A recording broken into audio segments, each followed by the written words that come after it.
얼마 전에 이제 충격적인 사태가 났죠. 수지님의 몽클레어 사태. 네. 갑자기 당근의 몽클레어가 미친 듯이 풀리기 시작하고 가격이 쭉쭉쭉 떨어지고 있어요. 인식 하나가 틀어지면 모든 소비는 바뀔 수 있어요. 사람들은 이제 더 이상 물성이 아니라 사상과 철학의 레벨에서 구분하기 시작해요. 예를 들면 파타고니아와 몽클레어의 차이가 뭘까요? 물성이 중요하지 않아요. 저희는 수면제 먹고도 해열제라고 믿으면 열이 내려요. 인식을 컨트롤하는 레벨에서 앞으로의 경쟁이 더 치열해질 수밖에 없어요. 무슨 기능이야가 아니라 어떤 서비스야로 세계관을 바꿔야 돼요. 더 이상 소비자를 놀라게 하려고 하는 게 아니라 그 서비스가 가치 있다라고 설득할 수 있도록 모든 사상이 바뀌어야 돼요. 기업의 입장에서는 의사결정하시기도 좀 용이하시겠네요. 의사결정 방식이 이제 서서히 바뀌죠. 인간을 이해를 했기 때문에 할 수 있는 선택들이 늘어날 거예요. 그러니까 지금은 그걸 모르시니까 무조건 크고 무조건 많아 보였으면 좋겠고 무조건 멋있어 보였으면 좋겠고가 중요하세요. 근데 소비자가 원하는 게 그것인가 라는 게 본질이에요. 얼마 전 올해 2월 달에 성수동에서 한과가 팝업으로 열린 적이 있어요. 장인 한과라고 이 정부에서 정말 유명한 한과집이래요. 백화점에도 가끔 팝업을 하는데 얘가 성수동에서 팝업을 한다고 해서 봤어요. 영하 7도의 아침에 오픈런으로 한 30m가 줄을 서 있더라고요. 자, 그래서 어떻게 해놨나 보자 라고 딱 갔더니 정말 슈퍼마켓 구석에 있는 가판대처럼 해놓고 파시는 거예요. 그런데도 줄을 서요. 자, 팝업이라는 건 결국은 컨셉과 메시지 그리고 그걸 뽑아내서 어떤 인터랙션과 데이터를 뽑아낼 것인가, 결국 인게이지먼트를 만들 것인가가 본질이지 얼마나 좋은 하드웨어인가가 본질은 아니에요. 누누이 말씀드리지만 어글리 돌은 어글리 할 때 아름다울 수 있어요. 우리 메시지에 맞는 선택을 하면 되는 거지 무조건 이뻐야 된다, 무조건 커야 된다라는 건 아무런 가치가 없어요. 예를 들면 보통 브랜드들이 팝업스토어 하면 커다랗게 하길 원해요. 근데 그거는 많이 왔으면 좋겠다는 수에 대한 집착이 있으셔서 저는 그런 부분이 더 크다고 생각을 해요. 사람들은 때로는 못 가봐서 아쉬워해요. 그리고 그게 오히려 더 많은 바이럴을 만들기도 해요. 모두가 살 수 있는 명품이면 그게 명품일까요? 희소성이 제일 중요하기도 하죠. 네. 인식이라는 게 모든 걸 바꿔요. 얼마 전에 이제 충격적인 사태가 났죠. 브랜드 파괴마로 등극하신 수지님의 몽클레어 사태. 네, 갑자기 당근의 몽클레어가 미친 듯이 풀리기 시작하고 가격이 쭉쭉쭉 떨어지고 있어요. 인식 하나가 틀어지면 저희가 했었던 옳다라고 생각했던 모든 소비는 바뀔 수 있어요. 소비자 입장에서는 리테일테크가 쇼핑 경험을 어떻게 바꿀 수 있을까요? 어떻게 바꾸고 있을까요? 예를 들면 제가 뭘 검색했다는 이유만으로 광고가 뜨면 오히려 불쾌해요, 요즘은. 네. 이것 봐라 그러면서 나를 트래킹하네, 엿보네라고 해서 불편해하는데 그런 거죠. 센스가 좋은 사람이 무엇인가? 센스의 발견이라는 책에서 보면 센스가 좋다라는 건 좋은 것과 나쁜 것을 폭넓게 보면 볼수록 적절함을 발견을 하게 된대요. 선이 무엇인가 알 수 있군요. 네. 주변에 센스 좋은 친구들은 기가 막히게 적절한 걸 알려주는 친구예요. 그럼 이제 AI가 제안하는 게, 그리고 기업들이나 서비스가 저한테 제안하는 게 적절함을 찾을 수 있게 도움이 될 수 있어요. 과하지 않고, 예를 들면 투머치로 나한테 정보를 얘기해 주는 거 싫어하잖아요. 그 다음에 아무런 맥락 없이 정보를 주는 것도 저희는 싫어해요. 그 다음에 광고라고 대놓고 느껴지는 것도 싫어해요. 그럼 그 적절함을 서서히 찾아나가겠죠. 이 사람에게는 이 정도만 얘기하는 게 베스트야. 예전에는 모두가 공통의 매스 커뮤니케이션밖에 못했어요. 그런데 이젠 기술이 많이 발전을 했고 개인정보와 매칭이 된다는 건 하나의 메시지를 가지고 모두 다 다른 사람에게 다른 메시지를 전달할 수 있다는 뜻이에요. 예를 들면 인도는 사용하는 언어가 수십 개가 넘어요. 그러다 보니까 대통령 선거를 해야 되는데 다 자막을 붙여야 되는 거예요. 그러다 보니까 당연히 커뮤니케이션의 밀도가 떨어지죠. 네. 그래서 대통령 후보자가 본인을 찍고 그거를 AI 데이터로 다 넘겨요. 그리고 모든 사람들에게 각각의 언어로 그 사람이 얘기를 한 선거 영상이 넘어가요. 개인화된, 철저하게 개인화된 적절함이라는 것들을 만들어내기 시작하는 같은 거예요. 내용이지만 그 사람이 이해할 수 있는 언어로 소통한다는 거군요. 그렇죠. 어떻게 보면 이제 뉴 바벨의 시대가 열리는 시대로 갈 수 있을지도 몰라요. 근데 그게 리테일테크를 통해서도 오프라인 공간에 방문한 소비자들에게 그렇게 가능해질 수 있다는 말씀을 하시는 거군요. 오프라인과 온라인의 경계도 지금도 아직 명확한데 그 경계도 서서히 사라지고요. 그것도 좀 여쭤보고 싶었는데 네. 그렇다면 리테일테크는 그 오프라인과 온라인상의 경계를 어떻게 허무는 데 역할을 할 수 있을까? 아니면 어떤 역할을 하게 될까? 이런 것이 좀 궁금하긴 했습니다.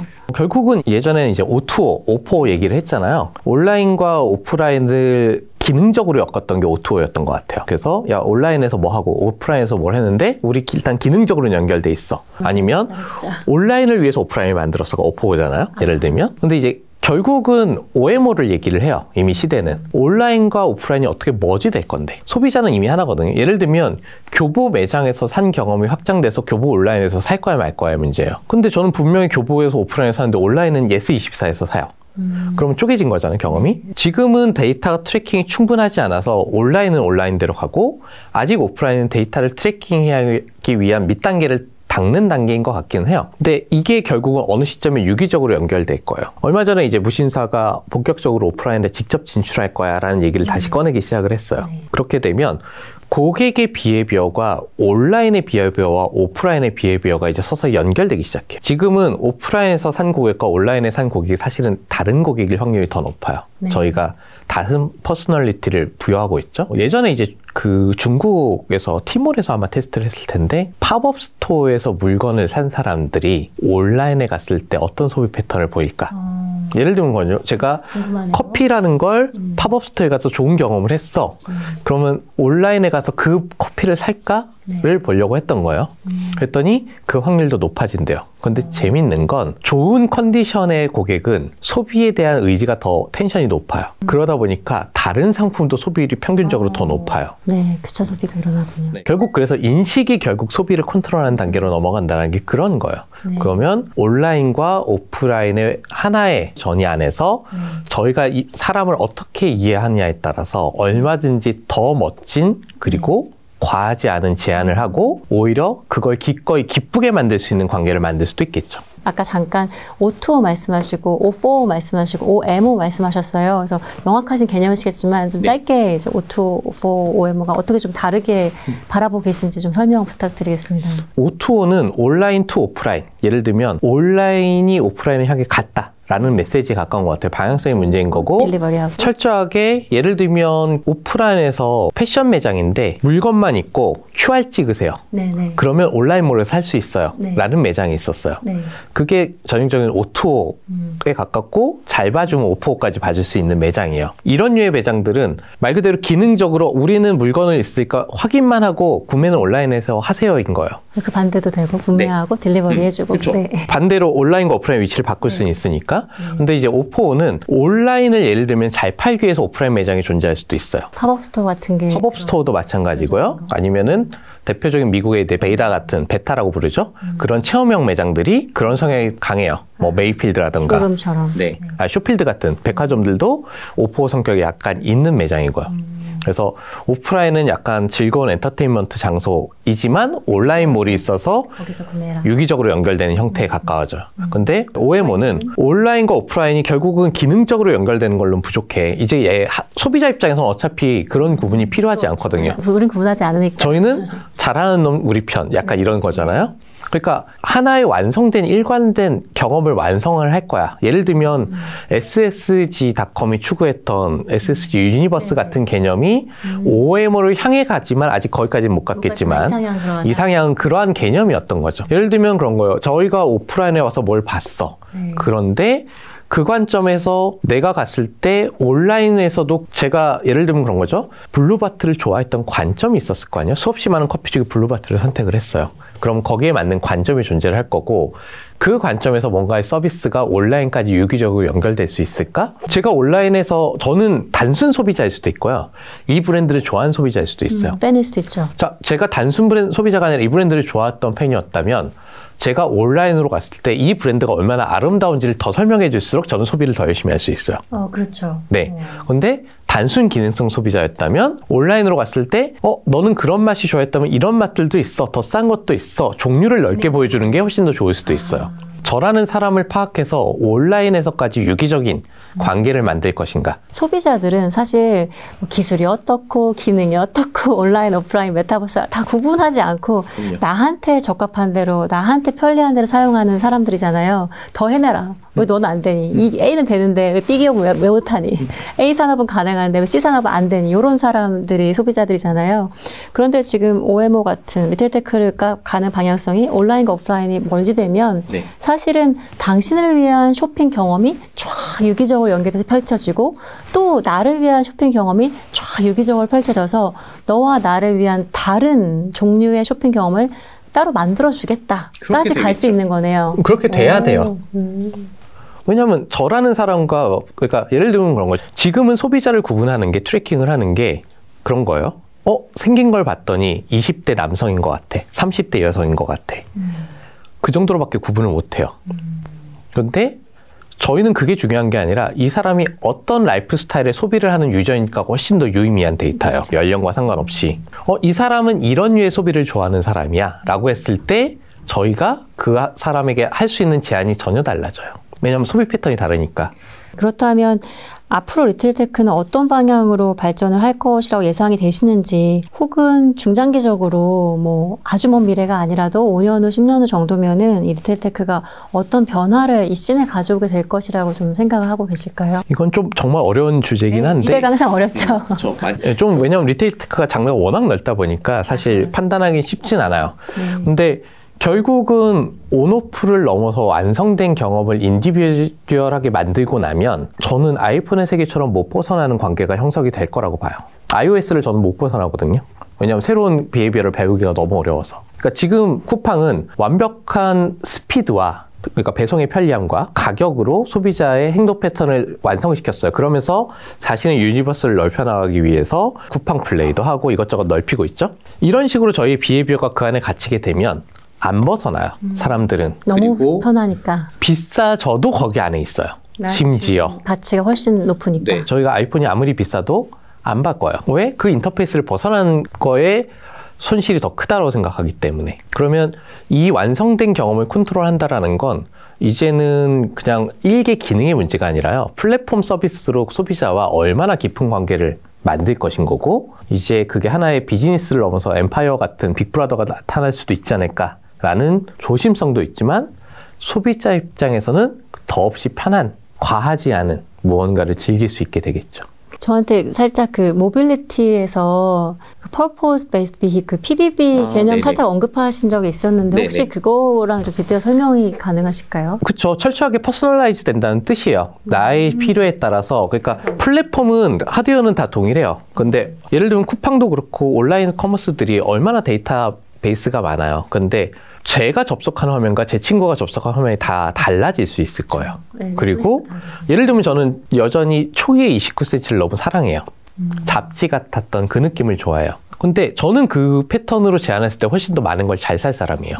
그래서 가끔 또 여전히 와디즈 같은 거 보면서 재밌는 거 살까? 라고 일단 예약은 걸어놓고 안 살지언정 그런 패턴을 하는 사람도 있고, 누구는 최저가 이게 중요해서 사는 사람도 있어요. 그럼 제가 로그인했을 때는 29cm 개념으로 만들어져서 그거에 좋아서 소비가 더 늘어날 수도 있어요. 그리고 오히려 그걸 통해서 그 브랜드와 인게이지먼트가 강해져서 그 브랜드의 홈페이지로 넘어갈 수도 있겠죠. 그래서 철저하게 모든 게 개인화되고 저의 경험과 친구의 경험은 다 달라질 거예요. 근데 그걸 얼마나 강력하게 구속하느냐에 따라서 결국은 이 산업 안에서 경쟁자가 나타나지 못하는 구조를 만들게 되죠. 진입장벽이 될 수 있어요. 못 벗어나는 거죠. 그 소통 여정이 되겠군요. 오늘 그 리테일테크의 정의에서부터 국내 사례에다가 지금 프로젝트 렌트가 진행하시는 안이랑, 그리고 이것이 줄 수 있는 그 유용함, 그리고 미래까지 언급해 주셨는데요. 제가 혹시 빠뜨리고 여쭤보지 못했지만 이런 얘기를 좀 나는 했었으면 좋겠다 하셨던 게 있었을까요? 가장 중요한 건 기업이나 소비자는 상관없어요. 그냥 쓸 사람들이에요. 저도 여전히 소비자이고. 그래서 첫 번째는 그 무엇을 해도 여전히 저는 소비자의 입장에 머무는 건 너무 중요한 것 같아요. 그게 좋다 안 좋다가 아니라 나라면 쓸 것인가. 그러니까 저는 보통 디자인이라는 과정을 구매 의사결정 관점 디자인이라고 얘기해요. 의사결정. 네, 사람은 아까 말씀하신 것처럼 하던 패턴을 바꿀 만큼 매력적이지 않으면 동네 커피숍조차도 안 바꿔요. 사던 것만 사고 먹던 것만 먹어요. 왜? 그거에 드는 에너지가 더 귀찮으니까. 근데 새로운 동인을 제시했을 때 그 불편함을 무릅쓰고 행동 패턴을 바꾸는 게 사람이에요. 그러면 소비자 입장에서 행동을 바꾼 만큼 가치 있는 걸 제안했을 때 소비자는 기꺼이 바뀌어주는 거고, 아무리 좋고 아무리 어쩌고 해도 소비자가 그거에 공감하지 않으면 행동 패턴은 바뀌지 않아요. 그래서 소비자에게 가치 있는가라는 건 나의 행동 패턴을 바꿀 만큼 가치 있는 무언가를 제안해 주신 겁니까? 라는 의미라고 생각을 해요. 그리고 그게 비즈니스 관점의 디자인이라고 생각을 하고, 근데 이제 기업의 입장에서는 이제 저희는 하드웨어 중심의 사고에서 정말 벗어나야 돼요. 그러니까 리테일 테크가 발전한다라는 건 갈수록 물성이 중요하지 않다라는 뜻이 돼요. 사람들은 이제 더 이상 물성이 아니라 사상과 철학의 레벨에서 구분하기 시작해요. 예를 들면 파타고니아와 몽클레어의 차이가 뭘까요? 물성이 중요하지 않아요. 제가 정말 좋아하는 다큐 중에 하나가 셰프스 테이블의 1편이에요. 피자 편. 피자란 무엇인가? 피자의 물성은 뭘까요? 피자의 물성은 밀가루 베이스, 곡물 베이스의 반죽에 그 위에 토핑을 올리고 굽는다예요.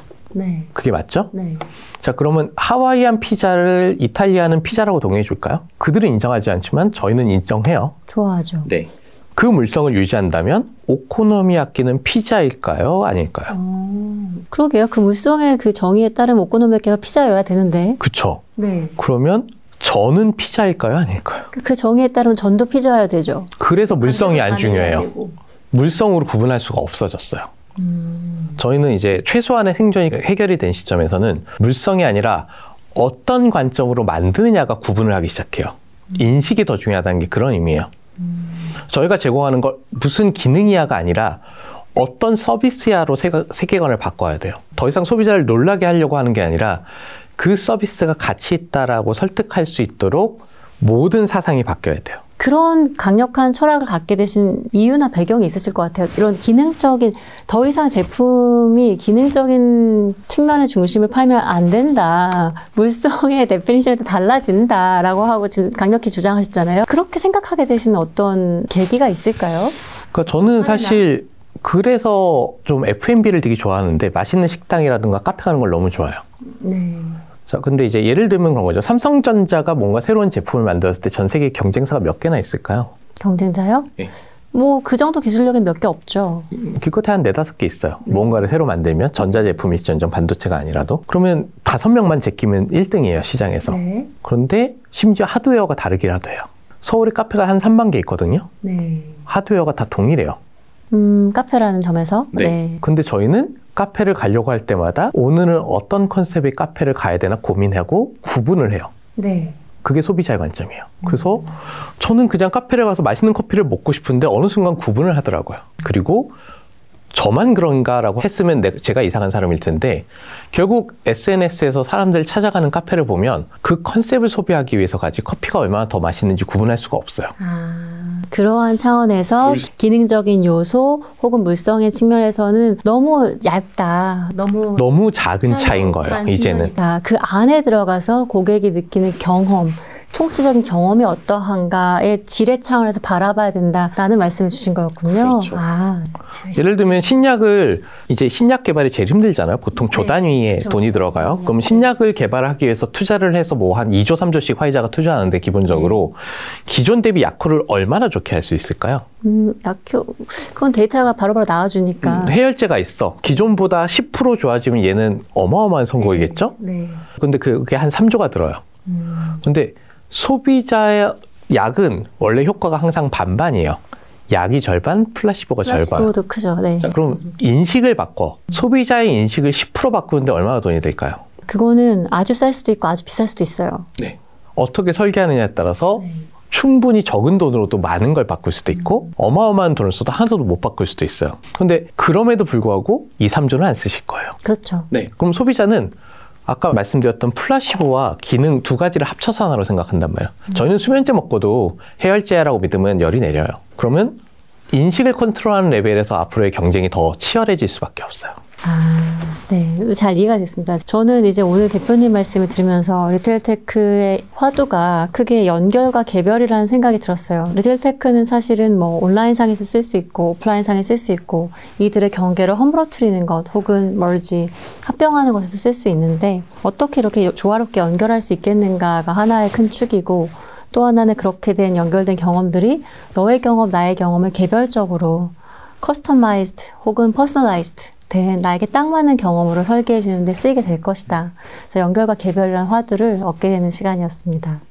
네, 앞으로의 비즈니스의 화두는 예전에는 모든 게 안 되는 게 더 많았기 때문에 되게 하는데 기술적으로 새롭게 하는데 에너지를 썼어요. 근데 이제는 기술의 차이가 갈수록 너무 작아졌기 때문에 결국 사람을 어떻게 이해할 것인가가 새로운 기술의 코어가 될 확률이 높아요. 네, 결국은 기술도 사람이 어떻게 쓰고 어떻게 받아들이는가 핵심이라는 그 생각을 하게 됩니다. 네, 오늘도 좋은 이야기 많이 들려주셔서 너무 감사드리고요. 통찰력이 있는 세션이 되었습니다.